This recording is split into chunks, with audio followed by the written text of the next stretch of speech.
if I actually just step out the way, you can probably see some of the parents that are gathered here, because this school is still in lockdown. There's a lot of parents that are here talking to the police that are currently on the perimeter of the school, of course trying to get some answers, trying to understand what exactly it is that has gone on as well. Police are also asking parents to go to a nearby garden centre where hundreds there have apparently gathered in the car park, also of course searching for answers, of course asking lots and lots of questions just exactly about how this happened. Now of course there are lots and lots of developments in this, and it is moving quite quickly. Of course the police are still investigating this incident. They say that they were called to this school around 9:10 this morning to report that a pupil had stabbed a teacher. We now know that a teenage boy has been arrested by the police, and that the ambulance service say it was a male teacher that was taken to the hospital with a stabbed wound. Now the school,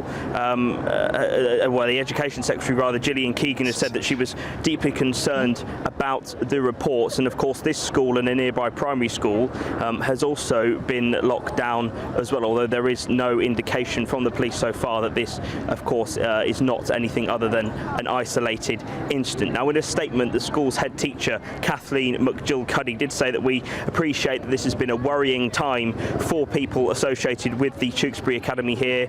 They said we were alerted just before 9 a.m. this morning to reports of a serious incident which left a male member of staff in need of hospital treatment. The school was immediately locked down and the police were called. We've since been, of course, they've been taking advice from the police on how to, of course, should be able to share those updates with the very, very concerned parents here. So lots of children are still in this school, still not allowed to leave. We have seen a few cars leaving this car park as the police have obviously cleared individual members of staff and allowed them to go home, whether that's necessarily home or whether that's also to the garden centre where those teachers can reassure the students there that their particular children are okay. But of course lots of developments going on here, and we are still of course waiting lots of updates to answer some of those questions. And any indication why the lockdown is still in place? Because we understand the ambulances have left, the unmarked police cars have left, even though it is obviously an ongoing investigation, because clearly a lot of those parents will just want to get hold of their kids and give them a hug.